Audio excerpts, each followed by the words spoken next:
Jim has a younger brother, 18 months younger. Can you imagine raising those two? Well, they were into everything always, but when they had their own families, Jerry raised his family in Texas, and we raised our family in Missouri. Now, we'd go to visit them, and the guys would say, "You girls take some girl time. We know how valuable this is." So we can take care of these 6 children. That was a little scary, but we do it. We took them up on it every time. One time we were down in Texas, and they said, "Why don't you take your girl time?" I said, "All right, we can do that." We're walking out the door. Rayanna, my sister-in-law, said, "Whatever you do, don't let the girls get in the bathtub." Our daughter Jill and their middle daughter wanted to get in the tub again and play. Of course, you know what that's like, more water on the floor than in the tub. So the guy, "Oh, go ahead, we got it, we got it." We walked in kind of hesitating, wondering what had happened. And the first thing my sister-in-law heard was the bath water. She said, "Oh, leave men with kids for 3 hours, one request, and they can't honor it." She walks into the bathroom.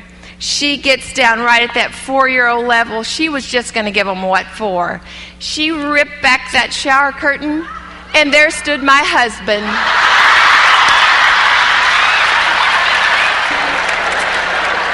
Well, that was the day that we learned that men can take care of children.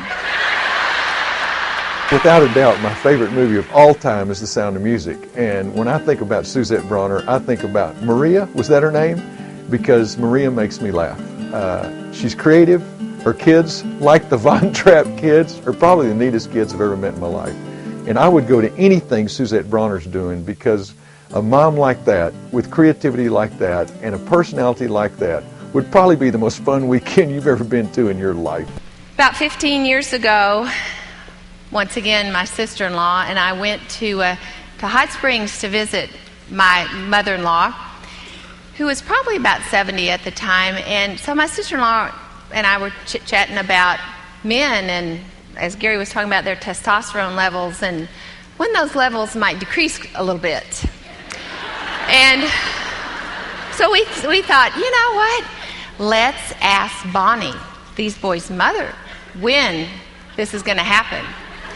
So we cornered her in a bedroom, and we said, "Bonnie, we have a question for you." She said, "What?" We said, "We want to know when these Brawner boys are going to slow down just a little bit." She folded her arms and looked at us. She said, "About 50. However, Brawner women never slow down." One of the things I love about hearing Suzette speak is that she uses personal stories, and she's funny, and she just draws you in. She's very endearing, and I feel like I'm sitting listening to a friend talk with me. You know, hair sticking up everywhere. They're popping each other with the towels. The baby's crying. I have that wonderful badge of a mother that's apple juice and graham cracker and snot just all on you. And everybody knows you're a mother because of that. The red badge of courage. I learned a lot from their mistakes. So